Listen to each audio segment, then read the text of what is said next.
So dear students, आज हम study करेंगे single phase fully controlled rectifier control DC drive. Before coming to the actual topic, let me recall about how we can control the speed of DC motor or the DC drive. तो इसकी basic equation पे हम जो जाते हैं, हमने जो basic equation हमारी थी EB equal to N P phi Z over 60A. तो इसके हिसाब से यहाँ पे हम देखें तो हमारे पास आता है कि n is directly proportional to EB over 5. बाकी सारे P, Z और A ये सारे कांस्टेंट है. और इसके बाद में हम ये यहाँ पे जब KVL लगाते हैं आर्मेचर सर्किट में तो हमारे पास EB इक्वल टू आता है VA माइनस IARA. तो यहाँ से फाइनली निकल के आया n proportional to VA minus IARA over 5. अब इस फॉर्मूले के हिसाब से हम यहाँ पे इसको स्टडी करें, थोड़ा सा ध्यान दें तो पता चलता है कि n को हम कंट्रोल करना चाहें, n की वैल्यू को हम कंट्रोल करना चाहें तो वो कहां से हो सकती है. पहली, अगर हम फाई की वैल्यू को कंट्रोल करें, फाई की वैल्यू को कंट्रोल करने को हम यहाँ पे कहते हैं, इस मेथड को हम कहते हैं फील्ड कंट्रोल. तो यहाँ पे हमारे पास आता है अगर हम फाई की वैल्यू को डिक्रीज करते हैं तो n की वैल्यू हमारे पास इंक्रीज करती है. ये हमारे पास फर्स्ट मेथड हो गया. दूसरा मेथड हमारे पास आया, अगर हम न्यूमरेटर की तरफ जाएं तो RA, इट मींस RA तो वैसे यहाँ पे जो लिखा गया है, डिनोट किया गया है, this is armature equivalent resistance. लेकिन अब RA के साथ में यहाँ पे रेजिस्टेंस के साथ में अगर एडिशनल सीरीज रेजिस्टेंस हम उसमें ऐड कर दें तो इस वजह से RA की इक्विवेलेंट वैल्यू हमारी और बढ़ जाए. तो इट मींस अगर RA की वैल्यू को यहाँ पे हम इंक्रीज कर रहे हैं तो हम यहाँ पे देखते हैं कि VA माइनस IARA इसकी वैल्यू डिक्रीज करती है और इसकी वैल्यू डिक्रीज करती है, तो इसका मतलब n की वैल्यू डिक्रीज करती है. ये हमारे पास सेकंड मेथड हो गया जिसको हम कहते हैं रियोस्टेटिक कंट्रोल या आर्मेचर सर्किट रेजिस्टेंस कंट्रोल. और तीसरा जो हमारे पास जो मेथड है वो है मेथड VA का. अगर हम VA को यहाँ पे means voltage applied to armature circuit इसको हम डिक्रीज करते हैं तो इट मींस हमारे पास जो n या स्पीड है, स्पीड हमारे पास डिक्रीज करती है. This is the very versatile method of the speed control. अब यहाँ पे हम ये देखें कि जब हम वोल्टेज अप्लाई टू आर्मेचर को हम अगर कंट्रोल करना है तो हम कैसे करके कंट्रोल करेंगे या उसको हम डिक्रीज करना है. पहली चीज, कंट्रोल में भी हमें इंक्रीज नहीं करना क्योंकि we can not go beyond the rated value. तो उसको कम करने के लिए हमारे पास क्या मेथड हो सकती हैं. तो कन्वेंशनल हमारे पास जो सबसे पहले हमारे पास मेथड था वो ये था कि हम एक वोल्टेज डिवाइडर हम सर्किट बनाए, मतलब एक हाई वैल्यू का रेजिस्टेंस यहाँ पे लें और उसके अक्रॉस यहाँ पे टोटल वोल्टेज अप्लाई कर दिए. जितनी वोल्टेज हमें चाहिए उतना हम दूसरे पॉइंट को ऊपर नीचे स्लाइड कर दें तो हमारे पास जो वोल्टेज है इसकी आउटपुट वो हमारे पास डिफरेंट आ जाएगी, मींस कंट्रोल वोल्टेज हमारे पास आउटपुट आ जाएगी. तो उससे हम जब VA को कंट्रोल करें तो n की स्पीड, n या स्पीड हमारी कंट्रोल हो सकती है.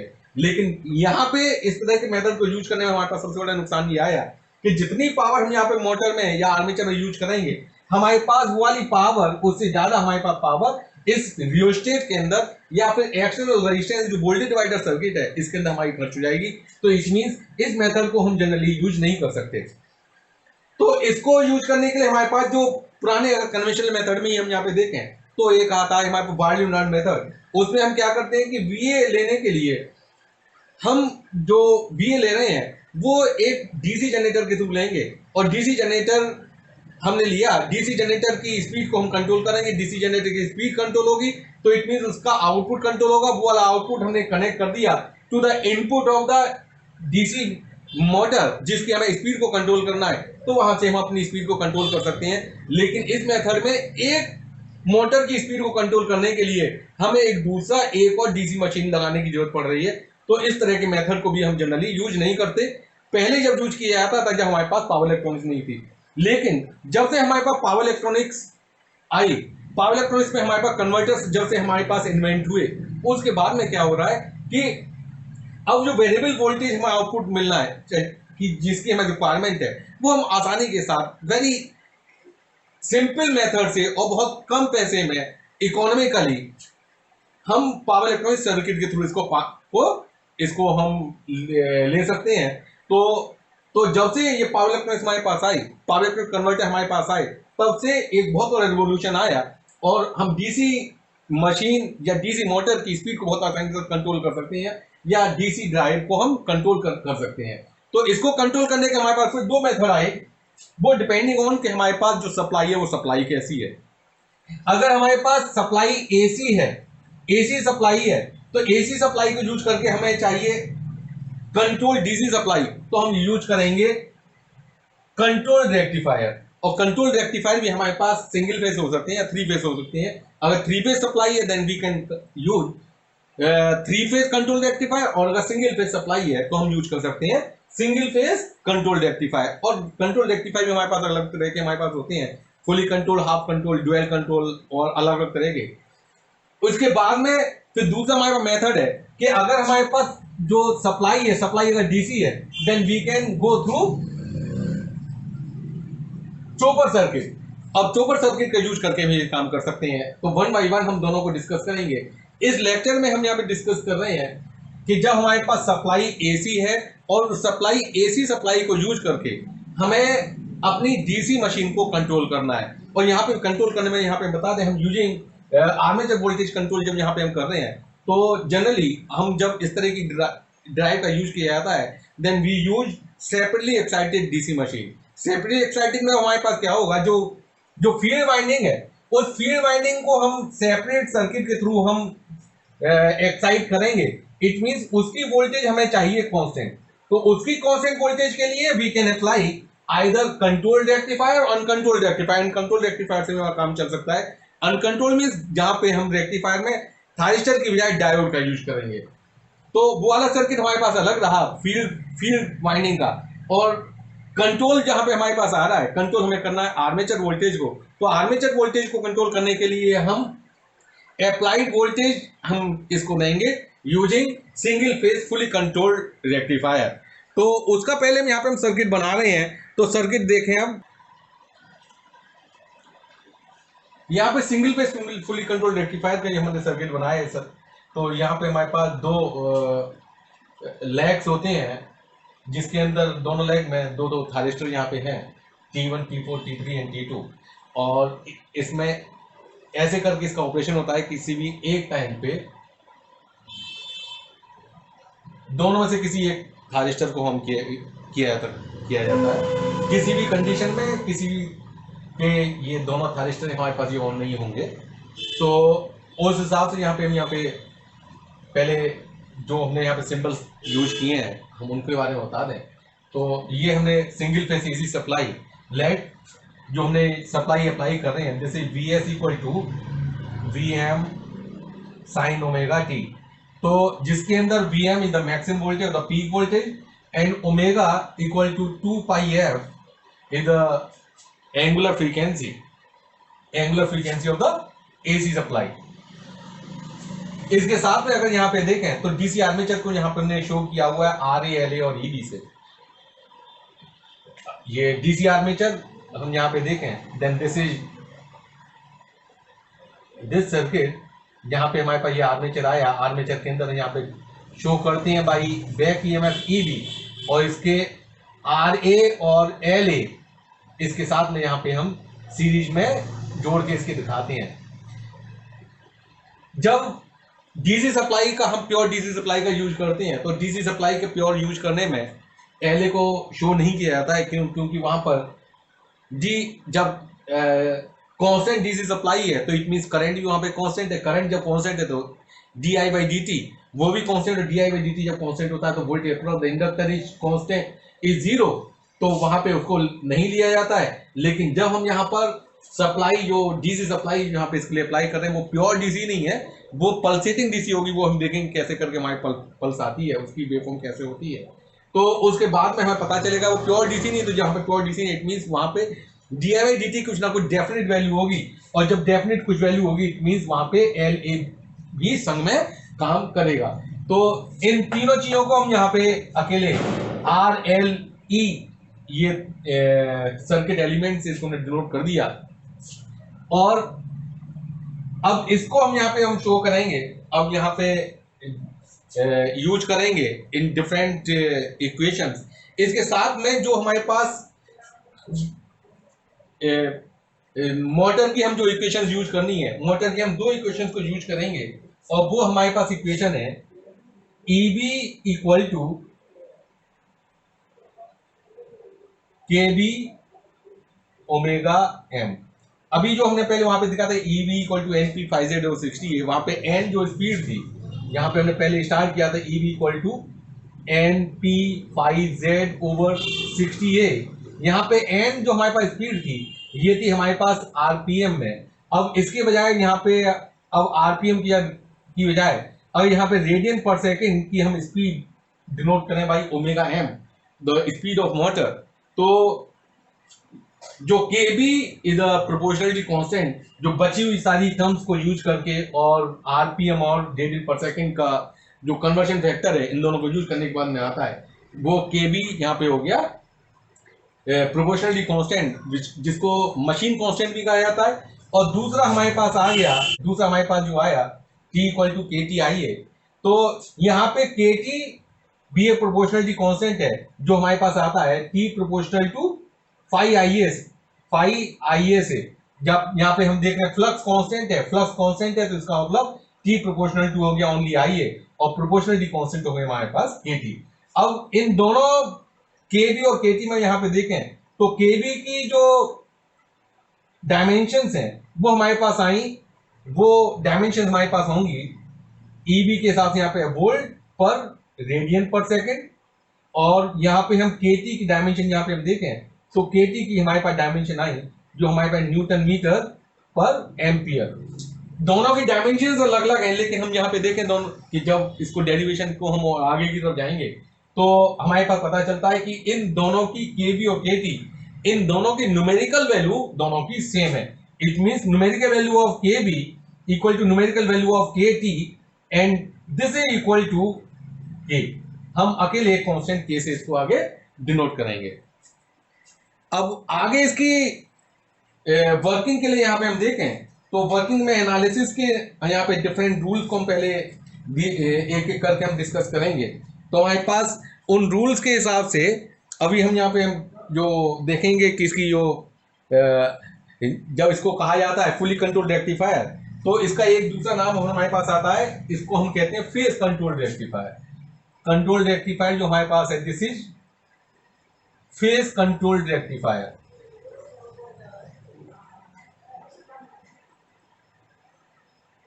तो यहाँ फेज कंट्रोल रेक्टिफायर हमारे पास कैसे करके आता है, तो यहाँ पे क्या है कि जो हमारे पास इनपुट वेवफॉर्म है, इनपुट वेवफॉर्म जो यहाँ पे AC की जो यहाँ पे होता है V equal to BM sine omega t, जब ये हमारी पूरे वोल्टेज यहाँ पे जाती है तो किस इंस्टेंट पर हम अपने थायरेस्टर्स को ऑन करेंगे उसके हिसाब से इसका आउटपुट डिपेंड करता है, तो इसीलिए इसको फेज कंट्रोल रेक्टिफायर कहते हैं। तो अब आगे की कार्यवाही जो होगी अभी हम उस चीज के लिए अब यहाँ पे हम देखें तो यहाँ पे डिफरेंट इतना सारा कुछ काम करने के लिए हम 3 एंगल्स को यहाँ पे स्टडी में हम यूज में लेंगे। तो सबसे पहला जो कॉमन एंगल है वो है अल्फा। अल्फा को हम कहते हैं फायरिंग एंगल।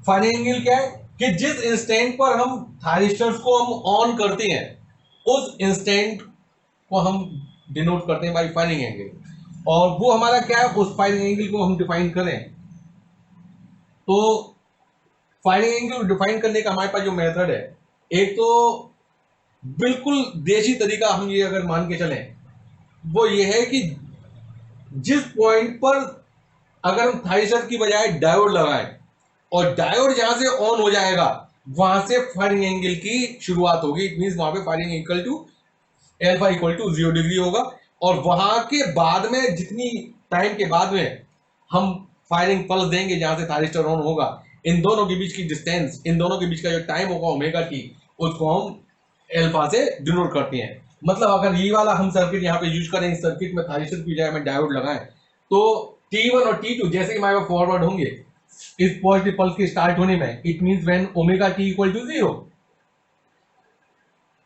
यहाँ पे ओमेगा टी इक्वल टू यहाँ पे 0, तो ओमेगा टी इक्वल टू 0 पे ये हमारे पास जैसे ही फॉरवर्ड होंगे तो ये दोनों ऑन हो जाएंगे। तो इट मीन सिंगल फेज जब हमारे पास सर्किट आता है तो एल्फा इक्वल टू 0 की स्टार्टिंग हमारे पास ओमेगा टी इक्वल टू 0 से होती है, और उसके बाद में लेट से इस इंस्टेंट पे आके T1 और T2 को फायरिंग पल्स यहाँ पे हम दें, तो इट मीन यहां से यहां तक का जो एंगल होगा ये हमारे पास एल्फा होगा। दूसरा angle is beta. Beta angle वहां पे हम कहते हैं कि अभी तक जो हम जनरली जब हम रेक्टिफायर को जो हम स्टडी करते हैं यूजिंग आर एल या आर एल ई लोड, तो वहां पे जनरली ये ले लिया जाता है कि value of inductance is very very high, so that ये करंट इज कांस्टेंट। करंट को वहां पे कांस्टेंट मान लेते हैं क्योंकि इंडक्टेंस की हमारी प्रॉपर्टी होती है it opposes the change in current. तो जब इंडक्टेंस की वैल्यू जब बहुत ज्यादा होगी इट मींस इसके अंदर करंट में जो चेंज होगा वो चेंज नहीं हो पा रहा है या बहुत कम हो पा रहा है, तो इसको कांस्टेंट मान के चल रहे हैं। कांस्टेंट जब मान के चल रहे हैं तो वहां पर जो करंट कभी भी जीरो को क्रॉस नहीं करेगा, वो कंडीशन हो गई हमारे पास कंटिन्यूअस कंडक्शन की, जहां पर कि जो आर्मेचर करंट है आर्मेचर कभी भी उसका करंट जीरो नहीं होगा, तो इसको हम कहते हैं कंटिन्यूअस कंडक्शन। वो इसका मतलब उसके अंदर कंडक्शन कंटिन्यूअस चला जा रहा है। लेकिन एक्चुअल कंडीशन में यहाँ पे क्या होती है, ना तो एल की वैल्यू बहुत ज्यादा होती है, आर की वैल्यू यहाँ पे कम होती है। इन दोनों के बीच का हमारी कॉम्बिनेशन है, तो उसके हिसाब से कि इंडक्टेंस तो ये चाहता है कि उसके अंदर करंट में चेंजेस ना हो, लेकिन फिर भी और सर्किट पैरामीटर्स की वजह से मतलब आर की वजह से और जो हमारे पास वी एस की जो यहाँ पे वैल्यू हमारे पास चेंज हो रही है उसकी वजह से जो आउटपुट करंट है या फिर आर्मेचर करंट है उसके अंदर हमारे पास वेरिएशन होते हैं। अगर वेरिएशन होने में किसी भी कंडीशन में किसी भी सूरत में अगर जो करंट हमारा जीरो को जहां पे अगर क्रॉस कर जाएगा, जहां पे करंट जीरो को क्रॉस कर जाएगा वहां पर थारिस्टर हमारे पास T1 T2 या T3 T4 जिससे भी इसका पहले कंडक्शन हो रहा था वो हमारे पास ऑफ हो जाएंगे, और वो ऑफ होने के बाद में जब तक अगले सेट को हम ऑन नहीं कर रहे तब तक आर्मेचर करंट रहता है जीरो। इसको हम कहते हैं डिसकंटिन्यूअस कंडक्शन। तो जिस एंगल पर आकर ये वाला करंट जीरो होता है उसको हम डिनोट करते हैं बाई बीटा। और जाहिर सी बात है अभी हमने बताया कि ये कब होगा, जब करंट जीरो की तरफ जाएगा, और करंट जीरो की तरफ जाता है उसको हम कहते हैं डिसकंटिन्यूअस कंडक्शन। तो उसको हम बाद में डिस्कस करेंगे। इस टाइम जब हम बात कर रहे हैं कंटिन्यूअस कंडक्शन की तो वहां पे तो बीटा आएगा ही नहीं। दूसरा एक एंगल और यहाँ पे अब आता है जब हम यहाँ पे ईबी या बैक ईएमएफ या साथ में आरएल की बजाय ईबी साथ में ले आरएल सर्किट है, तो उसको हम कहते हैं गामा।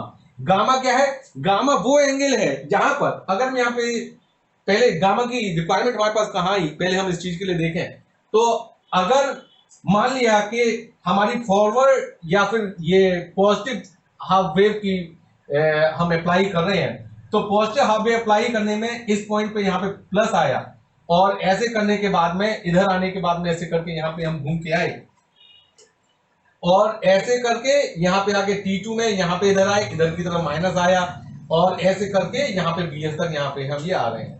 तो BS की यहाँ पे वोल्टेज, तो इट मीन इस पॉइंट पे यहाँ पे जो वोल्टेज आती है यहाँ पे प्लस BS, और यहाँ को हम एक को ग्राउंड मान के यहाँ पे जीरो कर दें, तो इधर प्लस इधर की तरफ से आ रहा है, ई भी इसको अपोज कर रहा है। तो किसी भी थारिस्टर पर अगर मैं यहाँ पे किसी थारिस्टर के हिसाब पे इसकी वोल्टेज को यहाँ पे देखूं, तो ये ईबी की वजह से यहाँ पे आ रही है प्लस ईबी, और इधर की तरफ से यहाँ पे मैंने यहाँ पे दे दिया प्लस बीएस। तो जो ये थारिस्टर फॉरवर्ड वाइज इस बात पे डिपेंड नहीं करता कि एनोड या कैथोड पे इसके पोटेंशियल कितना है, ये डिपेंड करता है इन दोनों के पोटेंशियल डिफरेंस पर। इट मींस ईबी की बजाय जब जीरो हो, इट मींस यहाँ पर बैटरी ना हो, तो जाहिर सी बात है जैसे वीएस की वैल्यू जीरो होगी ये फॉरवर्ड वाइज हो जाता है। लेकिन अगर यहाँ पे ईबी की कुछ ना कुछ वैल्यू है तो फॉरवर्ड वाइज ये नहीं होगा। फॉरवर्ड वाइज ये कब तक नहीं होगा, जब तक कि वीएस की वैल्यू ईबी के बराबर ना पहुंच जाए। क्यों? क्योंकि यहां का potential with respect to this, तो इसका मतलब वीएस माइनस ईबी, ये इसका वोल्टेज अक्रॉस द थारिस्टर जितना रहता है। तो इस चीज को देखने के लिए अभी हम बाद में देखेंगे अभी कैसे करके इसका काम चलता है। तो इस वाले एंगल की हमें बहुत जरूरत पड़ती है यहाँ पे इस स्टडी में कि किस पॉइंट पर आकर या किस टाइम पर आकर इसकी जो Vs की वैल्यू Eb के बराबर यहां पे होती है उसको हम डिनोट करते हैं बाई गामा। मतलब अगर ये मेरे पास सप्लाई वोल्टेज है, ये ऐसे करके ये सप्लाई वोल्टेज Vs जिसको हमने मान के चले थे Vs equal to Vm sine omega T, तो इसकी वैल्यू जहां पर Eb के बराबर होगी, ये अगर मान लें Eb, तो ये जो यहां पे जो टाइम आएगा ओमेगा टी, इसको हम डिनोट करते हैं बाई गामा। अब गामा की वैल्यू कितनी होगी, तो यहां पे हम देखें कि इस इंस्टेंट पर जो हमारे पास Eb इक्वल टू यहां पे हमारे पास आ गया Vm साइन ओमेगा टी की बजाय यहां पे आ गया गामा, तो Vm sine gamma, it means sine gamma equal to Eb by Vm, और V से gamma equal to sine inverse of Eb by Vm। तो एक ये हमारे पास तीसरा एंगल आ गया गामा। अब इन तीनों एंगल्स को यूज करके अब इसकी हम अगर आगे की एनालिसिस देखें, तो एनालिसिस देखने में हम पहले इसकी वेवफॉर्म आउट इनपुट वेवफॉर्म तो हमारे पास V equal to Vs equal to Vm sine omega T है। हम यहाँ पे पहले दो वेवफॉर्म को पहले स्टडी करेंगे। पहली आउटपुट वोल्टेज Va की, वोल्टेज अक्रॉस आर्मेचर, दूसरा Ia। इन दोनों को स्टेप बाय स्टेप पहले हम दोनों की वेवफॉर्म बनाते हैं और उसके बाद में फिर हम इसकी न्यूमेरिकल एनालिसिस करेंगे। तो इसके लिए मैंने पहले ये इनपुट वेवफॉर्म यहाँ पे बना दी। Input supply this is Vs, ये डार्क लाइन से यहाँ पे दिखाई हुई है, और इसके डॉटेड लाइन से मैंने दिखा दिया माइनस Vs को। ये ऊपर Vm और माइनस Vm इन दोनों के बीच में हमारी वेरी कर रही है, क्योंकि हमें मालूम है Vs equal to Vm sine omega T, और ये है Eb। तो Eb के हिसाब से जैसे हमने अभी गामा को डिनोट किया था, तो इट मींस Eb जहां पे ये कट कर रही है, तो ये वाला जो पॉइंट हमारा हुआ, ये टाइम हमारा पास आया, दिस इज गामा, जहां पर Vs की वैल्यू Eb की इक्वल। अब इसके एनालिसिस में हम यहाँ पे देखें कि जो हमारे पास डिफरेंट रूल्स हैं, तो पहला वाला रूल, नंबर 1 रूल यहाँ पे हम देखें कि ड्यूरिंग पॉजिटिव हाफ साइकिल, जब हम पॉजिटिव हाफ साइकिल में इसको कंडक्ट कराएंगे, तो पॉजिटिव हाफ साइकिल में हम कंडक्ट कराते हैं T1 और T2 थारिस्टर पेयर को, और नेगेटिव हाफ साइकिल में T3 और T4 इन दोनों को हम कंडक्ट कराएंगे। तो पॉजिटिव हाफ साइकिल में जो हम यहाँ पे देखें, तो in positive half cycle T1 and T2 conduct,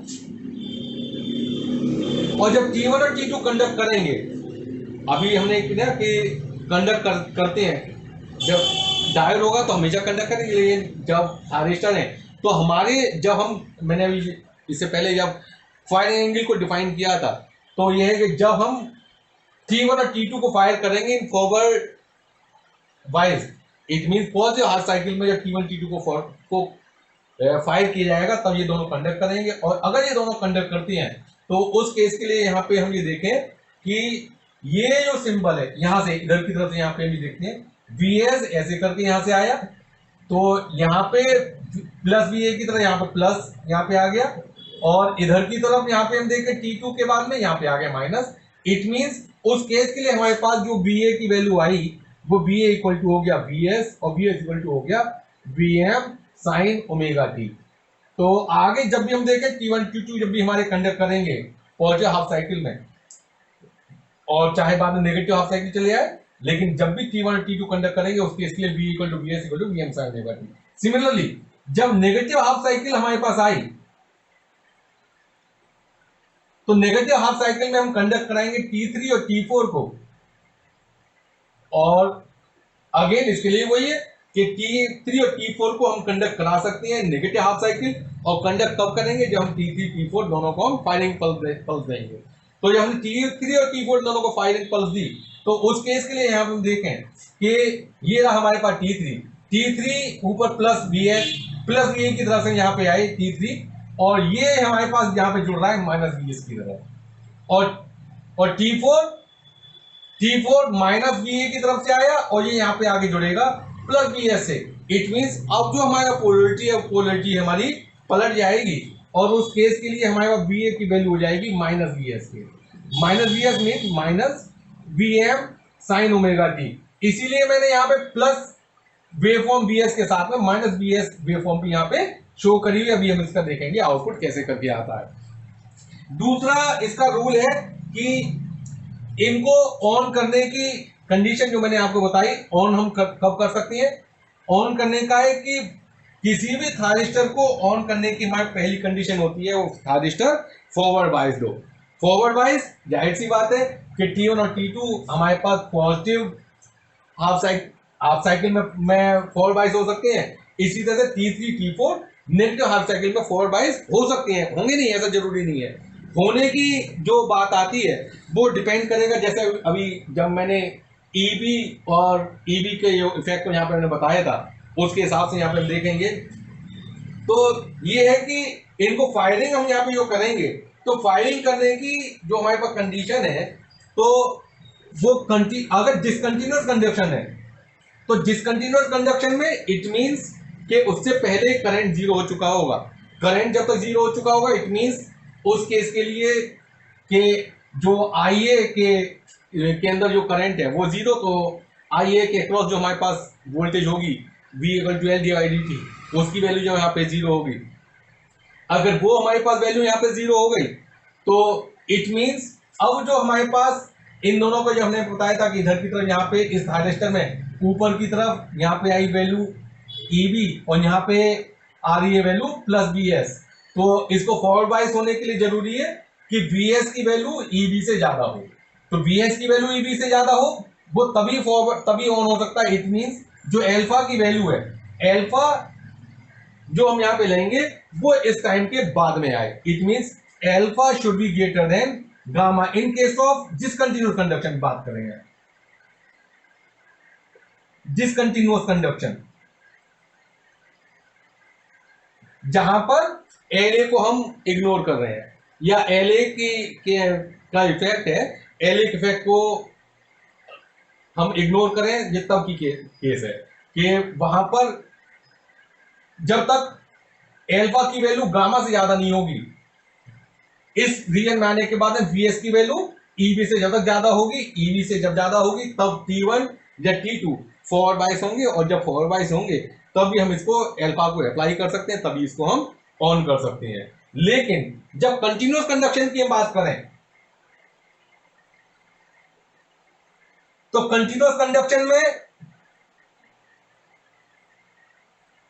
alpha अगर गामा से ज्यादा है तो ऑन होगा ही, उस केस के लिए तो हमारा फॉरवर्ड बाइस है ही है। लेकिन यहां पे एक बड़ी बात एक और आती है कि अगर कंटिन्यूअस कंडक्शन में एल्फा की वैल्यू गामा से कम है, इट मींस VS की वैल्यू EB से जब कम है हम तब भी इसको ऑन कर सकते हैं। अब वहां पे ऑन क्यों होगा? वहां पे ऑन होगा क्योंकि जब इसकी वैल्यू हमारे पास इससे पहले उल्टी डायरेक्शन में जब इसमें वोल्टेज चली होगी तो इट मींस वहां पे करंट डिक्रीज की तरफ जा रहा होगा। जब करंट डिक्रीज होता है V = L /dt, इसके अक्रॉस जो वोल्टेज है LA के अक्रॉस वो एक नेगेटिव वोल्टेज यहाँ पे हमारे पास दे रही होगी और उस नेगेटिव वोल्टेज इन दोनों को की इफेक्ट की वजह से हमारे पास ये थायरिस्टर T1 या T2 ये दोनों फॉरवर्ड बाइस आ जाते हैं। इट मीन फॉरवर्ड बाइस होने के लिए हमारे पास वहां पे VS की वैल्यू प्लस जो LA के अक्रॉस जो हमारे पास वोल्टेज है ये इसके सीरीज एडिशन में यहाँ पे आ जाएगी। इसकी जो पोलरिटी है वो डिपेंड करती है जो वोल्टेज अक्रॉस इंडक्टर होती है, वोल्टेज अक्रॉस इंडक्टर EL ये होती है L/dt। तो di/dt की जब minus L/dt using the Lenz's law और माइनस कहता है कि सप्लाई के अपोजिट डायरेक्शन में, तो यहाँ पे हम देखें जब di/dt नेगेटिव है तो इट मींस उसकी पोलरिटी एक तरफ होगी, जब di/dt पॉजिटिव है तो उस केस के लिए उसकी पोलरिटी दूसरी तरफ होगी। तो जब इसकी पोलरिटी यहाँ पे पॉजिटिव डायरेक्शन यहाँ पे है इट मींस की अपोजिट, तो उस केस के लिए ये जब कंटिन्यूअस कंडक्शन में एल्फा की वैल्यू अगर लेस देन है गामा से तो हम तब भी इसको ऑन कर सकते हैं। यहाँ पे इसको ऑन कर सकते हैं एल्फा लेस देन गामा। यहाँ पे डिसकंटिन्यूअस कंडक्शन में ऑन नहीं हो सकता, लेकिन यहाँ पर कंटिन्यूअस कंडक्शन है दोनों तरह से ऑन हो सकता है क्योंकि उस केस के लिए जो उसको पावर मिलेगी वो सप्लाई से प्लस इंडक्टर इन दोनों से मिलनी है। तो एक ये रूल हुआ हमारे पास। अब हम तीसरे रूल के लिए हम जब यहाँ पे आए तो करंट हमारे पास कैसे करके होगा, तो करंट के लिए यहाँ पे देखें तो करंट का हमारे पास ये है कि अगर इस सर्किट में यहाँ पे केवीएल यहाँ पे अगर लगाता हूँ तो ये हमारे पास जो केवीएल हमारे पास आती है वो है voltage across armature B A equal to R A I A plus L A D I by D T और ये प्लस ईबी। इसके हिसाब से यहां पे हम देखें L A D I by D T ये इक्वल टू हमारे पास आता है B A minus E B minus R A I A. और जनरली हम ये पता है कि आर ए की वैल्यू बहुत कम होती है, तो आर ए आई ए को हम नेग्लेक्ट कर सकते हैं, तो हमारे पास आता है L A D I by D T equal to B A minus EB. और इसके बाद में हम दूसरी चीज देखें और आगे तो ये है D I A by D T this is equal to 1 over L A B A minus EB. तो इस इक्वेशन के हिसाब से हमें पता चलता है, तो ये बताती है कि अगर बी ए माइनस ईबी अगर पॉजिटिव है, बी ए माइनस ईबी कब पॉजिटिव है, it means when B A is greater than E B, B A is greater than E B, तो it means B A minus E B positive, B A minus E B positive, it means D I by D T is positive, it means I A उस case के लिए increase कर रहा होगा। दूसरा, अगर B ए की वैल्यू ईबी से कम है तो it means B A minus EB ये नेगेटिव हो गया, B A minus EB negative हो गया, तो इसमें D I by D T ये नेगेटिव हो गया, it means I A decrease कर रहा होगा, तो आई ए उस केस के लिए डिक्रीज करेगा। अभी इस वाले रूल का हम यूज करेंगे जब यहाँ पे वेवफॉर्म यहाँ पे बनाएंगे करंट वेवफॉर्म के लिए। तो अब इसकी एनालिसिस हम यहाँ पे शुरू करते हैं। अब इसके हम एनालिसिस चालू करते हैं। तो एनालिसिस हम पहले लेते हैं for continuous conduction of armature current, it means जहाँ पे करंट आर्मेचर करंट वैल्यू कभी जीरो नहीं होगी, तो उस केस के लिए हमने अभी देखा था कि अल्फा की वैल्यू गामा से कम भी हो सकती है, गामा से ज़्यादा भी हो सकती है। तो यहाँ पे हम एग्जाम्पल जो ले रहे हैं वो है कि alpha less than gamma, it means alpha की वैल्यू गामा से यहाँ पे कम है। तो गामा से कम है तो इसका हमने पहले है कि जब पॉजिटिव हाफ साइकिल के अंदर, पॉजिटिव हाफ साइकिल के अंदर हम सर्किट को बैक जो हमने अभी देखा था उसके साथ हम देखें तो पॉजिटिव हाफ साइकिल में T1 और T2 ये दोनों फॉरवर्ड बाइस हमारे पास हो सकते हैं, तो इन दोनों को ही हम यहाँ पे फायर कर सकते हैं, ट्रिगर कर सकते हैं। तो लेट से कि अल्फा से हमने गामा की वैल्यू से पहले अल्फा को हमने बता दिया है, लेट से यहाँ पे हमने अल्फा की वैल्यू कोई समथिंग ले ली, और जैसे ही हम T1 T तो अल्फा की वैल्यू हमने T1 T2 को यहाँ पे फायरिंग किया, तो इट मीन ये दोनों ऑन हो जाएंगे, ये दोनों ऑन हो जाएंगे तो हमारे पास output voltage means V A की वैल्यू हो जाएगी हमारे पास प्लस वी एस के। तो हमने यहाँ पे क्या किया कि जैसे ही अल्फा की वैल्यू को यहाँ पे किया, अल्फा से पहले का तो अभी हमें पता नहीं, बाद में देखेंगे, इसको ऑन करने के करते ही जो आउटपुट है, आउटपुट हमारे पास बी एस के इक्वल हो गई, तो इट मीन्स जो आउटपुट वोल्टेज है वी ए वो हमारे पास इसके इक्वल आ गई। और ये कब तक चलेगी, ये चलेगी जब तक हम अगले थारिस्टर पेयर को ऑन ना करें, और अगला थारिस्टर पेयर हमारा कब ऑन होगा, वो होगा नेगेटिव हाफ साइकिल में।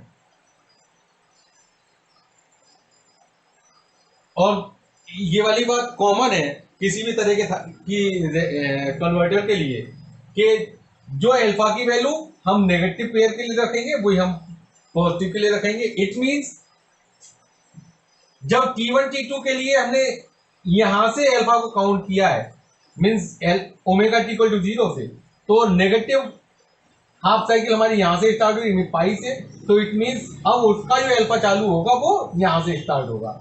तो अगले वाला जो नेगेटिव हाफ साइकिल वाला पेयर है तो पाई से अल्फा डिस्टेंस दूर, इट मींस ये वाला एंगल हो गया पाई प्लस अल्फा। तो पाई प्लस अल्फा पे हम इसको फायर करेंगे, इसको हमने किया था at omega T equal to alpha पर, और अब यहाँ पे omega T equal to pi plus alpha पे हमने T3 और T4 इन दोनों को फायर किया, तो ये दोनों हमारे पास ऑन हो गए। और जब ये ऑन हो गए तो सर्किट में हमने दोबारा से हम देखें तो वहां पे पता चलता है कि जो VA means voltage across armature है वो सोर्स वोल्टेज के पलट के आती है। इट मींस उस केस के लिए VA की वैल्यू माइनस VS के इक्वल होगी। इट मींस यहां पे जब पाई प्लस एल्फा के आने के बाद में जो आउटपुट वोल्टेज होगी वो ये वाली आ जाएगी माइनस VS, यहाँ पे मैं दिखाया, और इन दोनों के बीच में ये वाली वोल्टेज हमारे पास कंटिन्यू चलती रहेगी। तो ये ऐसे करके आया और यहाँ पे आने के बाद हमारे पास ये वोल्टेज ऐसे करके हुई। और जब पाई प्लस एल्फा पे आउटपुट वोल्टेज मींस VA ये माइनस VS को फॉलो करेगी और माइनस VS हमारे पास ऐसे करके आया। और यहाँ पे आने के बाद में अगली साइकिल रिपीट हुई, अगली साइकिल में अगेन वही होगा 2 पाई प्लस एल्फा पर, 2 पाई प्लस एल्फा पर हम T1 T2 को यहाँ पे ये अगेन 2 पाई प्लस एल्फा पे इसको रिपीट करेंगे, तो अगेन VA की वैल्यू VS के इक्वल यहाँ पे आ गई और ये इसको यहाँ पे फॉलो करेगा। एल्फा से पहले की वेवफॉर्म हमने नहीं बनाई थी क्योंकि हमें पहले की कंडीशन पता नहीं है, तो वो हम आगे की वेवफॉर्म को देख के पीछे रिपीट करेंगे। तो यहाँ पे आने के बाद में इससे पहले हमारे पास माइनस VS वाली चल रही है, तो ये हमारे पास आ गई। जो रेड कलर से यहाँ पे मैं वेवफॉर्म यहाँ पे दिखा रहा हूँ, this is VA equal to VS positive half cycle means alpha से लेके पाई प्लस एल्फा तक, और पाई प्लस एल्फा से 2 पाई प्लस एल्फा तक VA equal to minus VS। अब हम आते हैं करंट वेवफॉर्म पे। करंट वेवफॉर्म पे हमने करंट की वेवफॉर्म का जो हमने अभी रूल बताया था, वो रूल ये था कि जब VS की वैल्यू की वैल्यू EV से ज्यादा है तो उस केस के लिए dIA/dt ये पॉजिटिव था। इट मींस उस केस के लिए करंट इंक्रीज करेगा, और अगेन जब VS की वैल्यू EV से कम हो जाएगी तो इट मीन dIA/dt की वैल्यू नेगेटिव हो गई, और dIA/dt की वैल्यू जो नेगेटिव हो गई इट मींस करंट वहां पे डिक्रीज करेगा। तो करंट की वेवफॉर्म हम एल्फा से यहाँ पे बनाना हम यहाँ पे पहले चालू करें, तो इस केस के लिए एल्फा से लेके गामा तक का टाइम पहले omega T greater than alpha less than gamma. इस केस के लिए यहां पे हम देखें इतने ड्यूरेशन के लिए यहां से यहां तक के लिए, तो यहां पर VS की वैल्यू कम है EB से, VS की वैल्यू EB से कम है, इट मींस dIA/dt नेगेटिव है, इट मींस IA की वैल्यू डिक्रीज करेगी। तो IA की वैल्यू डिक्रीज करेगी। अब वो कहां से डिक्रीज करती है ये वाली बात तो हम बाद में देखते हैं। लेट से कि जितनी भी इसकी वैल्यू रही होगी वहां से इसने डिक्रीज करना यहाँ से ये चालू किया और ये यहाँ तक हमारे पास डिक्रीज करती हुई ये वैल्यू ऐसे करके आई। एग्जैक्ट इसकी क्या शेप रहेगी ये हम इसकी इक्वेशन निकालने के बाद डिसाइड करेंगे। अभी हमने इसको बना दिया कि एल्फा से लेके गामा तक ओमेगा टी की वैल्यू एल्फा से लेके गामा तक IA की वैल्यू डिक्रीज कर दी है, तो IA की वैल्यू को यहाँ पे हमने डिक्रीज करा दिया। अब इस पॉइंट से लेके इस पॉइंट तक इट मींस अगर ये गामा है तो जाहिर सी बात है ये वाला पॉइंट हमारे पास हो जाएगा पाई माइनस। तो ओमेगा टी की वैल्यू गामा से लेके पाई माइनस गामा तक VS की वैल्यू EB से ज्यादा है, तो VS की वैल्यू जब EB से ज्यादा है it means VS minus EB is positive, it means IA will increase. तो IA की वैल्यू यहां से यहां तक हमारे पास इंक्रीज करेगी। तो ये हमारी पास इंक्रीज करती हुई वैल्यू ऐसे करके यहां पे पहुंची और ये यहां तक आई। इसके बाद में हम यहां पे देखें अगेन पाई माइनस गामा के बाद में जब ओमेगा टी की वैल्यू पाई माइनस गामा से ज्यादा हो रही है तो उसके बाद में अगेन VS की वैल्यू EB से कम हो जा रही है, और जब ऐसा होगा तो इट मींस IA की वैल्यू डिक्रीज करेगी। यहाँ पे ये क्रिटिकल जो कंपोनेंट यहाँ पे आया it means this is the maximum value of IA। तो ये वाला maximum value of armature current हो गया, और यहां से ये हो गया minimum value. This is minimum and this is maximum value, और यहां से इसने करंट को डाउन करना चालू किया, और ये अगेन ये चलेगा कहां तक, ये अगली साइकिल में भी उसी तरह से रिपीट होगा। तो इसको रिपीट करने के लिए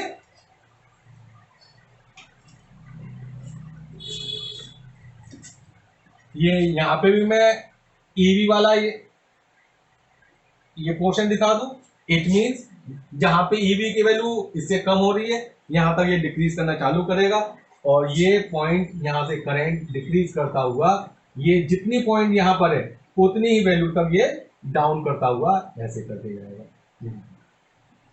और इसके बाद में साइकिल रिपीट्स इसी तरह से आगे घटता और बढ़ता ये ऐसे करके रहेगा। यहाँ पे अगली जो वैल्यू यहाँ पे ये क्रॉस कर रही है ईवी को, यहाँ पे आके इसकी वैल्यू फिर से मैक्सिमम हो जाएगी।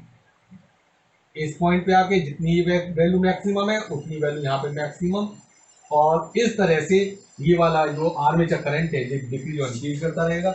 इससे पहले की जो करंट बनानी वो हम यहाँ पे, so this is waveform for IA, means variation of armature current with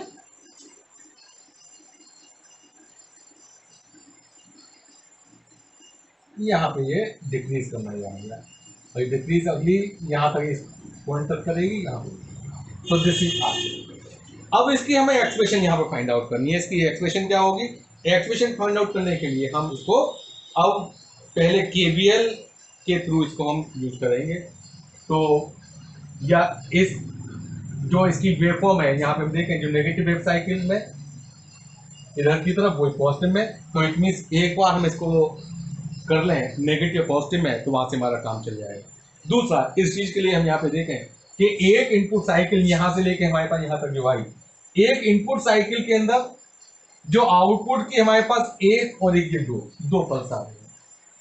means जब हमारे पास इनपुट की वन साइकिल में हमारे पास आउटपुट में 2 पल्स आ रही हैं, तो इसीलिए इस तरह के जो रेक्टिफायर को या कन्वर्टर को हम 2 पल्स कन्वर्टर भी कहते हैं।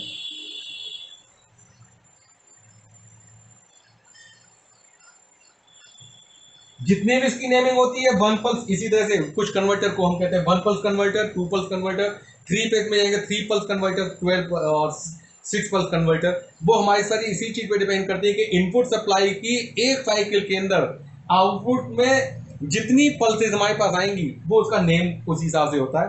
यहाँ पे एक इनपुट साइकिल में यहां से यहां तक 0 से 2 पाई तक या फिर एल्फा से लेकर 2 पाई प्लस एल्फा तक इसकी आउटपुट में 2 पल्स आई एग्जैक्टली सेम, तो इट मींस इसको हम कहते हैं 2 पल्स कन्वर्टर। अब इसकी मैथमेटिकल एनालिसिस के लिए देखें।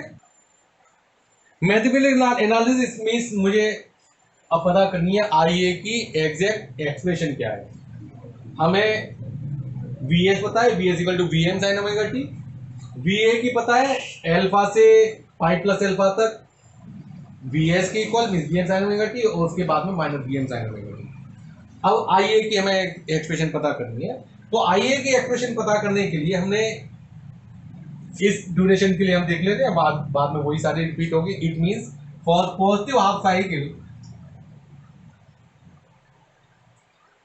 जब हम केवीएल लगाते हैं आर्मेचर सर्किट में तो हमारे पास आता है VA equal to RA plus LA DIA by DT plus EB, और VA की वैल्यू वहां पे हमारे पास हो जाती है VS के, तो VA की बजाय यहां पे हम लिख सकते हैं VS, एंड हमें मालूम है VS equal to VM sine omega T, तो VS की जगह यहां पे हमारे पास आ गया Vm sine omega T equal to RAIA plus LA DI by DT plus EB। ये इक्वेशन नंबर 1। अब इसका जो सॉल्यूशन होगा for IA, this will give the value of this armature current IA। हम इसको सॉल्व करें, तो अब हम इस इक्वेशन के लिए देखें तो ये वाली equation this is linear equation, linear differential equation. तो डिफरेंशियल इक्वेशन को सॉल्व करने के लिए हमारे पास डिफरेंट बहुत सारे मेथड्स हैं, हम उन सारे मेथड से इसको सॉल्व कर सकते हैं, लेकिन बीइंग इलेक्ट्रिकल इंजीनियर हम इस बार थोड़ा सा एक जुगाड़ लगाते हैं एक इलेक्ट्रिकल साइड से। और इलेक्ट्रिकल साइड से क्या है, इस इक्वेशन को हम सॉल्व कर रहे हैं यूजिंग सुपरपोजिशन थ्योरम।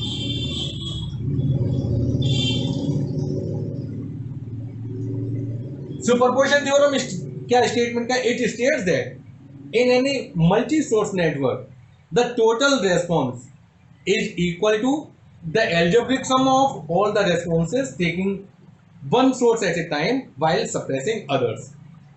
मतलब अगर किसी भी सर्किट के अंदर एक से ज्यादा सोर्स हैं तो वहां पर जो हमें इसका रेस्पॉन्स निकालना है वो एक एक सोर्स को लेकर हम यहाँ पे कर सकते हैं। अब यहाँ पे हम देखें सोर्स क्या है, रेस्पॉन्स क्या है। पहली चीज जो रेस्पॉन्स है, रेस्पॉन्स हमारे पास है आई ए रेस्पॉन्स। सोर्स हमारे पास कौन कौन सी है, सोर्स मीन जिसकी वजह से आई ए आ रहा है। पहला जो वीएस है, जो हमारे पास सोर्स क्या है, एक वीएस हो गया। दूसरा ईबी, बैटरी है, वोल्टेज सोर्स है ईबी। और तीसरा जो इसमें सोर्स है वो ये है कि जब ट्रांसिएंट कंडीशन मींस जब omega T equal to alpha पे या पाई एल्फा पे T1 T2 को ऑन कर रहे हैं या पाई प्लस एल्फा पे T3 T4 को ऑन कर रहे हैं, ये हमारे पास होती है ट्रांसिएंट कंडीशन में स्विच को ऑन करना। तो ट्रांसिएंट कंडीशन में जब भी आता है तो एल या इंडक्टेंस का ही वहां पे काम आता है। तो तीसरा हमारे पास हो गया ट्रांसिएंट कंडीशन। तो इन तीनों सोर्स को वन बाई वन हम यूज करके इसका रेस्पॉन्स निकालें। आइए इन तीनों को जोड़ दें, तो जोड़ने के बाद में जो हमारे पास आउटपुट आएगा फाइनली आईए की वैल्यू के बराबर होगा। तो हमारा चाहे इसका सोल्यूशन हम डिफरेंशियल इक्वेशन के हिसाब से करें या लाप्लास थ्योरम लगा के करें, नहीं तो हम यहाँ पे सुपरपोजिशन थ्योरम के हिसाब से कर रहे हैं तो वहां से इस काम को हम आगे करेंगे। तो एक एक करके सबसे पहला पाई वीएस को लगा के जो हमारा सर्किट डायग्राम है, सर्किट डायग्राम को हम दोबारा बना रहे हैं, उसमें वीएस को एज इट इज रहने देंगे और वीएस को छोड़ के बाकी सारे जितने सोर्सेज हैं उन सारे सोर्सेज को मैं सप्रेस करूंगा। तो सबसे पहला इसको हमने बोल दिया दिस इज IA1, ये हमारे पास आ गया वीएस T1 T2। इन सारी स्विचेस को हम ऑन करके दिखा रहे हैं, तो ऑन का मतलब सीधी सीधी यहाँ पे कंडक्टिंग वायर। और उसके बाद में ऊपर आ गया RA LA और EB को, क्योंकि सोर्स है इसको हमने सप्रेस कर दिया, ये अलग आ गया। This is RA, this is LA और ये हमारा हो गया VS प्लस माइनस VS। ये हमारा हो गया current IA1 means current armature current by this source voltage only. RA और LA इन दोनों को इकट्ठा करके मान लिया नेट इंपीडेंस ZA। इंपीडेंस अगर ट्रायंगल यहां पे हम बनाए, एसी सर्किट को सॉल्व करने का ये तरीका होता है। तो दिस इज RA, LA की जगह हो जाएगा हमारा XL, तो XL equal to omega L, तो ये हो गया ओमेगा LA और ये हमारा आ गया ZA। इसके हिसाब से यहां पे हम देखें तो हमारे पास ZA इक्वल टू हमारे पास आता है under root of RA square plus omega LA का होल स्क्वायर। और दूसरा जो इसका पावर फैक्टर एंगल है, पावर फैक्टर एंगल को अगर मैं यहां पे साई से डिनोट करूं तो हमारे पास आता है tan psi equal to omega LA over RA, या फिर हम कहें कि psi equal to tan inverse omega LA over RA। तो अब इन सारे पैरामीटर्स को यूज करके हमारे पास जो इक्वेशन आई IA1 की, तो IA1 इक्वल टू कितना हो गया, पहला इसका IM कितना होगा, IM की value VM divided by ZA। तो ये हो गया VM divided by ZA। VS की वैल्यू कितनी थी, यहां पे हम लेके चल था हमारा VS equal to VM sine omega t, ये इक्वेशन को हम यहां पे लेके चल रहे हैं। तो IM हो गया VM over ZA sign omega t. अब यहां पे क्योंकि इंडक्टेंस है तो इट मीन ये करंट लैग करेगा माइनस जो इसका पावर फैक्टर एंगल है साई से, तो ये आ गया ओमेगा टी माइनस साई, जहां पे साई की वैल्यू यहां से आएगी, ZA की वैल्यू यहां से आएगी। तो ये हमारा हो गया इक्वेशन नंबर 3। दूसरा था सोर्स हमारा कौन सा, दूसरा सोर्स है हमारे पास EB या बैक EMF। तो बैक ईएमएफ की तरफ से यहाँ पे देखें तो बैक ईएमएफ वाला जो करंट है उसको हम IA2 मान चल रहे हैं। तो उसके लिए देखें, ये रहा हमारा जो सोर्स था, सोर्स को हमने शॉर्ट सर्किट कर दिया, RA LA, ये आ गया EB, this is RA LA EB, और जो डायरेक्शन हमारे पास IA थी उसी डायरेक्शन में हम यहाँ पे लेंगे IA2। अब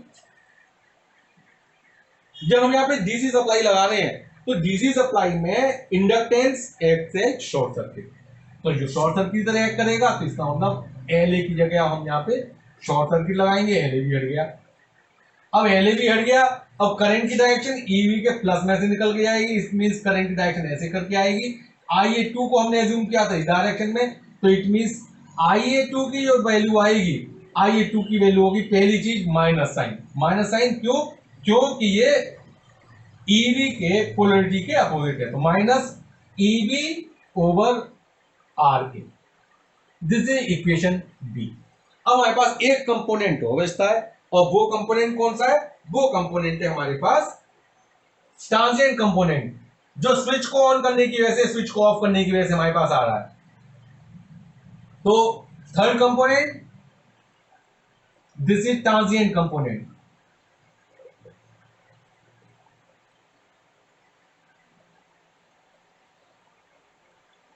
ये जब हमने स्विच मीन जो थायरिस्टर्स हैं, इनको हम जब ऑन या ऑफ कर रहे हैं, तो ऑन करने के टाइम पर जब हमने यहाँ पे इसको ऑन किया, मीन्स जो वोल्टेज की आउटपुट इसमें अप्लाई होने वाली वो -BS या +BS की तरफ यहाँ पे पहुंची, तो उस केस के लिए this is RA, this is LA, और L, ये रेस्पॉन्स हमारे पास जो आता है ये आता है एनर्जी स्टोर इन इंडक्टर की वजह से। इंडक्टर के अंदर एनर्जी स्टोर होती है, तो चार्जिंग और डिस्चार्जिंग यहाँ पे चलती रहती है। जब करंट इंक्रीज करता है चार्जिंग, करंट डिक्रीज करता है तो डिस्चार्जिंग। तो ये हमारे पास आ गया IA3। तो IA3 की वैल्यू यूजिंग ट्रांजिएंट कंडीशन, तो इसका जो हमारे पास जनरल सॉल्यूशन है वो हम जनरल सॉल्यूशन यहाँ पे लगा ले रहे हैं। Let's say this is IA3 equal to some constant K1 time e⁻ t over tau, where tau क्या है यहाँ पे? This tau is time constant. Time constant किसका? Time constant of this circuit, time constant of RL circuit. RL circuit जो हमारा है इसका time constant. तो टाउ ए की वैल्यू हमारे पास क्या होगी? L ओवर R, तो टाउ ए इक्वल टू हो गया LA ओवर R। अब K1 को हमें कैसे करके, अब यहाँ पे K1 अभी अननोन है, तो K1 की वैल्यू को हम कैसे करके लेंगे? तो अभी तो हम पहले ये देखें, हमारे पास तीन कंपोनेंट थे टोटल आर्मेचर करंट IA के। पहला था IA1 due to voltage source, sinusoidal source VS equal to VN sin omega t। दूसरा EV बैक ईएमएफ। तीसरा transient condition K1 e⁻t over tau A. इन तीनों को जोड़ने के बाद में जो तुम्हारे पास नेट इक्वेशन आई वो हमारे पास होगी आर्मेचर करंट IA की, लेकिन इसमें K1 एक हमारे पास कांस्टेंट ऐसा है जिसकी वैल्यू अभी तक हमें अननोन है। अब उस अननोन की वैल्यू कैसे कर पता चलेगी? उस अननोन की वैल्यू को पता करने के लिए हम कोई सी भी एक कंडीशन जो हमें पहले से पता है उस कंडीशन को हम यहाँ पे लगाएंगे। It means the boundary condition. और बाउंड्री कंडीशन हमारे पास क्या है? बाउंड्री कंडीशन या तो हम ये लगा सकते हैं कि इस पॉइंट पर और इस पॉइंट पर, इन दोनों पॉइंट पर करंट की वैल्यू दोनों की बराबर है। इट मींस IA की वैल्यू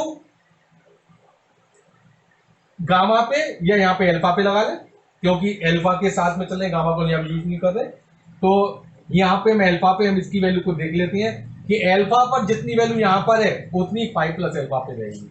तो इस बाउंड्री कंडीशन को लगा के हम IA की वैल्यू को फाइंड आउट कर, K1 की वैल्यू को फाइंड आउट कर लेंगे और K1 की वैल्यू सब्स्टिट्यूट करेंगे तो वहां से IA की वैल्यू आ जाएगी।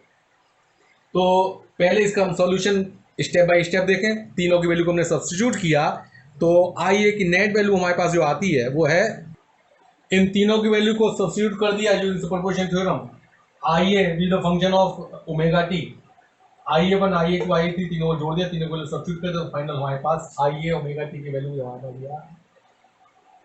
अब यहाँ पे K1 की वैल्यू, K1 की वैल्यू अननोन है, K1 की वैल्यू को अननोन करने के लिए हम लगाते हैं यूजिंग बाउंड्री कंडीशन।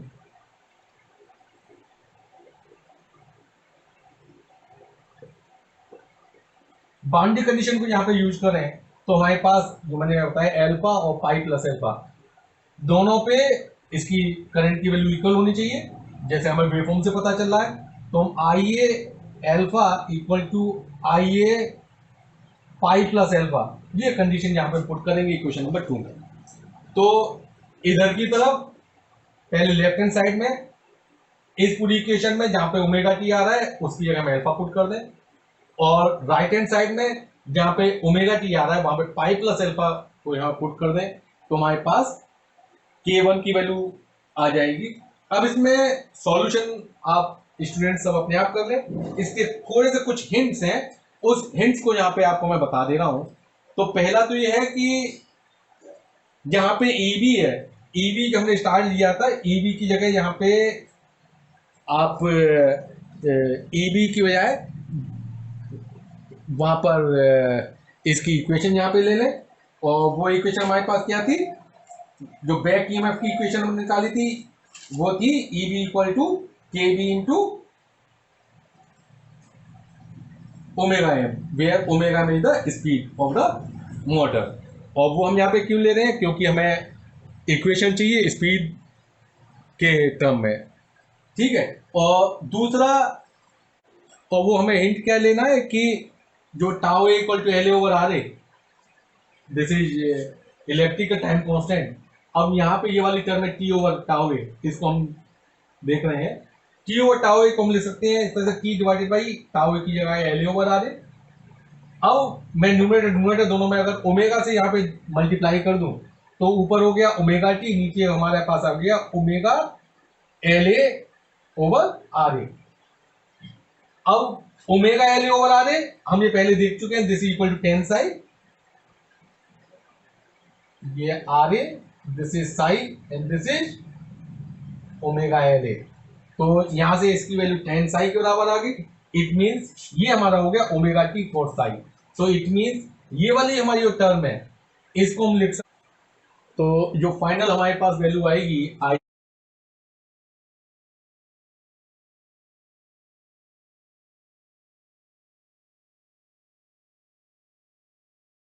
ये की वो I A function of omega T equal to V M by Z sine omega T minus psi minus two sine alpha minus psi E to the power alpha minus omega T cos psi divided by one minus pi cos psi bracket close, और and finally minus K omega M over R A. यहाँ पे के omega M हमने E B की जगह के omega M दिया हुआ है। ये हो गई हमारे पास आई ए की फाइनल वैल्यू। अब हमें क्योंकि ड्राइव की बात एक बार बात करें, इट मींस जो हमारा फाइनल ऑब्जेक्टिव है वो ऑब्जेक्टिव है हमें स्पीड और टॉर्क के बीच में कैरेक्टरिस्टिक को फाइंड आउट करना, it means relationship between speed and torque. तो उसको करने के लिए हम यहाँ पे हम देखें कि जो हमारे पास टॉर्क जो होता है वो टॉर्क प्रोपोर्शनल टू हमारे पास आता है आई ए के। जो अभी हमने टॉर्क की वैल्यू यहाँ पे ली थी, टॉर्क टाउ इक्वल टू के टी आई ए, तो आई ए जो यहाँ पे आता है this is the average value. तो एवरेज वैल्यू लेने के लिए अब हमें क्या करना होगा कि अब आई ए की पूरी एवरेज वैल्यू जब यहाँ पे लेंगे तो एवरेज वैल्यू हमारी आती है इंटीग्रेशन फ्रॉम, अब 0 से 2 पाई के लिए जाता है, लेकिन 2 पाई की बजाय अगर यहाँ पे हमारी साइकिल आधी साइकिल रिपीट हो रही है तो हम एक काम कर सकते हैं, यहाँ से लेके यहाँ तक के लिए कर सकते हैं, इतनी एल्फा से लेके पाई प्लस एल्फा तक I A omega T G omega T divided by pi plus alpha divided by alpha, it means pi. तो अब आई ए की वैल्यू क्या है, आई ए की वैल्यू हमारे पास ये है जब आई ए की खुद की वैल्यू इतनी लंबी चौड़ी, हमारे पास एक्सप्रेशन आई, इसके अंदर साइन है, कॉस है, और साइन है, ई की पावर है, एक्सपोनेंशियल है, कॉट है, इतनी सारी टर्म्स को इंट्रीगेट करना, this is very typical job. तो यहाँ पे भी हमें थोड़ा सा एक जुगाड़ निकालती हैं, एक ट्रिक निकालती हैं। वो ट्रिक क्या है कि अब इतनी सारी लंबी चौड़ी इसकी आई ए की वैल्यू को इंटीग्रेट करने की बजाय हम यहाँ पे क्या कर रहे हैं कि ये वाली वैल्यू हमारी निकली थी, केवीएल लगाकर, केवीएल हमने इंस्टेंटेनियस वैल्यू की टर्म में लगाया था। अब यहाँ पे हम क्या करें कि अगर हम केवीएल अप्लाई कर दें इन terms of average value, means applying KVL in terms of average values, तो हमारे पास अब आता है वी ए। अब यहाँ पे स्मॉल वी ए की बजाय कैपिटल वी ए लिख रहा हूं, दिस इज एवरेज वैल्यू, या V average equal to R A I A plus L A D I A by D T, और लास्ट में प्लस ई। अब ये आई ए जो कि हमारे पास एवरेज वैल्यू है, एवरेज वैल्यू क्योंकि कांस्टेंट है, जब एवरेज वैल्यू कांस्टेंट है it mean D I by D T, constant का डिफरेंशिएशन ये जीरो, तो इट मीन्स ये हमारे पास निकल के आया अकेला R A I A plus A B. तो इसके हिसाब से हमारे पास आया R A equal to R A I A equal to B average minus E B, और I A equal to V average minus E B divided by R A. अब इसके लिए भी हमें फिर दोबारा एवरेज वैल्यू की जरूरत पड़ी, वी एवरेज। लेकिन वी एवरेज को निकालना बहुत आसान है, क्योंकि वी एवरेज हमारे पास क्या है, V equal to V M sine omega t, V equal to V M sine omega t, इसका इंटीग्रेशन करना है, ये बहुत आसान है। तो इसको निकालने के लिए हम सिर्फ इस इक्वेशन का यूज करते हैं। देन अब हमारी प्राइमरी वैल्यू है वी एवरेज की वैल्यू को निकालना, तो वी एवरेज हमारे पास क्या हो गया, वी एवरेज यहां से लेके यहां तक की ये रेड वाली वेव फॉर्म है, इसका हम एवरेज निकालें, this equal to from alpha to pi plus alpha, और इस इक्वेशन की इसकी इक्वेशन है हमारे पास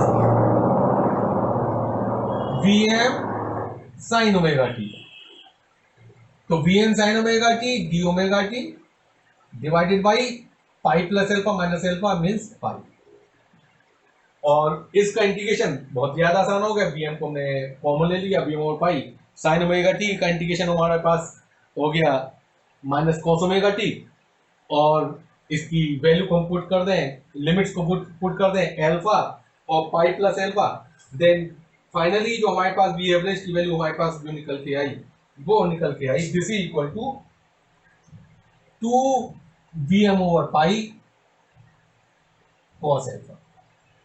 और जब ये वाली वैल्यू को यहाँ पे हम पुट कर दें आई ए की वैल्यू में, तो आई ए इक्वल टू हमारा था V average minus E B over R A, तो ये हमारा हो गया 2 V M over pi cos alpha minus E B over R A. तो अब इस इक्वेशन का यूज करके हम आगे इसकी कैलकुलेशन निकालेंगे, और फिर दोबारा से ई बी की जगह हम पुट कर दें इसकी वैल्यू के ओमेगा एम, जो हमने इससे पहले भी लिया था, ये आ गया। तो अब जो हमारे पास जो इसकी कैरेक्टरिस्टिक आएगी, हमें क्या फाइंड आउट करना है, हमें पता करना है relationship between torque and speed. तो आई ए की value in terms of speed तो हमारे पास आ गई। अब हम क्या करेंगे, हम टॉर्क की स्पीड, टॉर्क की इक्वेशन हम दे लें। तो टॉर्क की इक्वेशन हमारे पास क्या थी, जो कांस्टेंट था के बी और के टी, दोनों की न्यूमेरिकल वैल्यू बराबर, तो हमने दोनों के बी इक्वल टू के टी इक्वल टू के ले लिया था। तो हमारे पास अब जो टी को हम, टॉर्क को हम लें, तो टॉर्क इक्वल टू के आई ए। अब आई ए की वैल्यू यहां पे हमने सब्स्टिट्यूट कर दी, तो it means this is equal to K into, हमने जो इक्वेशन पुट करी थी वो थी हमारी 2 VMO पाई cos alpha minus EB over RA। अब इसको हम रीअरेंज करते हैं, तो रीअरेंज करने के बाद में जो हमारे पास ओमेगा एम, अच्छा EB की वैल्यू को हमने लिया था के ओमेगा एम। अब जो हमारे पास इक्वेशन आई, this equation is between torque and omega M. तो अब हम इसको रीअरेंज कर रहे हैं in speed. Omega M equal to कितना आएगा, omega M equal to in terms of torque, so this is equal to, तो यहां से ओमेगा एम हमारे पास आता है 2 over pi K cos alpha minus RA over K square tau. This is the form of y equal to C minus mx। It mean this ये straight line और यहां पे C इंटरसेप्ट है, minus है, माइनस ये वाला जो term आ रही है, जो माइनस ये वाली टर्म आ रही है, दिस इज स्लोप। तो इट मींस इसका स्लोप नेगेटिव आएगा। तो ये कांस्टेंट लाइन अगर यहाँ पे लें तो इसमें इतने स्लोप लेती हुई इसकी ये कैरेक्टरिस्टिक आई। और ये वाला जो पार्ट है ये 2 और पाई के cos अल्फा, ये हमारे पास इसका इंटरसेप्ट आ गया। तो यहाँ पे एक इस चीज का हम कंक्लूजन लें कि जैसे जैसे करके टॉर्क की वैल्यू हमारे पास इंक्रीज कर रही है, तो टॉर्क की वैल्यू इंक्रीज कर रही है तो नेगेटिव वाला ये पोर्शन इंक्रीज कर रहा है, it means omega M decrease कर रही है। वो यहाँ पे टॉर्क की वैल्यू ऐसे इंक्रीज कर रही है तो नेगेटिव वाला पोर्शन इंक्रीज कर रहा है, नेगेटिव वाला पोर्शन इंक्रीज कर रहा है तो स्पीड डिक्रीज कर रही है। दूसरा, इसकी वैल्यू अल्फा के ऊपर डिपेंड कर रही है, लेकिन अल्फा वाला जो वाला पोर्शन है ये वेरिएबल के अंदर नहीं आ रहा है, इट मींस ये सिर्फ इंटरसेप्ट के बराबर आएगा। और अगले अल्फा की वैल्यू का हम चेंज करते हैं तो जो हमारे पास कैरेक्टरिस्टिक होगी वो इसके पैरेलल होगी। और वो कब, अगर अल्फा की वैल्यू को हम इंक्रीज करते हैं तो cos अल्फा की वैल्यू डिक्रीज होगी, cos अल्फा की वैल्यू डिक्रीज होगी, इसका मतलब ये वाली जो पॉजिटिव वाली या इंटरसेप्ट है ये हमारा डिक्रीज होगा और ये वाला पार्ट हमारा सेम। तो इट मींस ये हमारी कैरेक्टरिस्टिक, इस वाली जो पहली वाली कैरेक्टरिस्टिक इसके पैरेलल नीचे की तरफ हमारे पास ये जाती जाएगी। इट मींस अगर अल्फा की वैल्यू को हम यहाँ पे इंक्रीज करेंगे तो हमारी कैरेक्टरिस्टिक नीचे की तरफ ये पैरेलल लाइंस हमारे पास डिफरेंट इतनी मिलती रहेंगी।